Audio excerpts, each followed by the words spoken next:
I learned that with each pregnancy, whether it results in a live birth or not, fetal cells remain in the mother's blood, bone marrow and liver.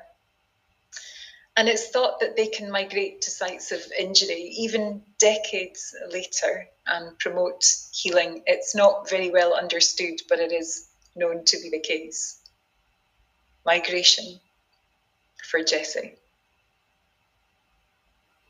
Long after my shelter body shucks her reluctant skull from my shell, her fetal cells, rose foamed in my core, migrate to mend my flensed heart.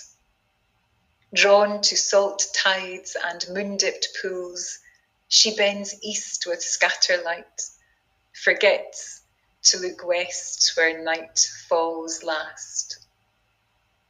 I peel a pearldom of song from my mother tongue, seal it in bottle glass, send it on the carrying stream. She grasps freedom, swims her own rhythm. I name the space between us broken water. Claim it, beautiful daughter. Now, the power of poetry to connect is something that never fails to floor me, to really astonish me. I read that poem recently at an event in Trinity College in Dublin, and a woman came up to me afterwards. Well, actually, she emailed me. I was on the bus back to Dublin Airport the next day, and she emailed me to say that she had suffered many miscarriages in her past, and they'd been such a source of pain to her. And that she'd had a tattoo with these little bodies, these little beings, little markings on her skin so that she could still feel that they were a part of her. And when she learned about the fetal cells, she felt that these tiny little bodies were still having conversations within her. And it prompted her it gave her the courage to go home and speak to her husband and her adult son about these losses, and she hadn't ever done that before. So I thought that was just incredible. So never be afraid to share, because you never know where it's going to land and how it's going to affect somebody. This last poem finishes with the title of the chapbook, and it's another love poem, and it's for my sister, a big sister. Catherine lives on Barra, island of Barra in the Western Isles, way out in Hebrides, 5.5-hour sail on a good day.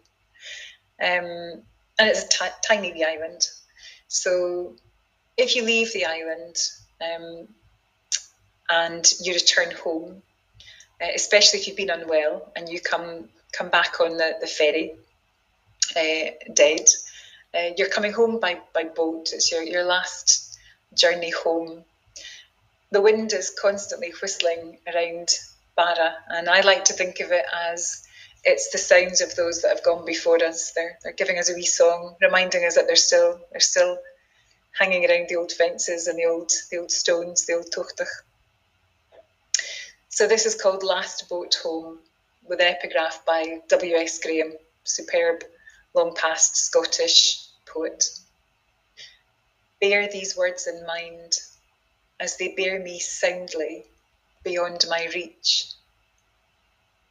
Though I fade like sailors' footprints, do not moulder under grief's woolen blanket.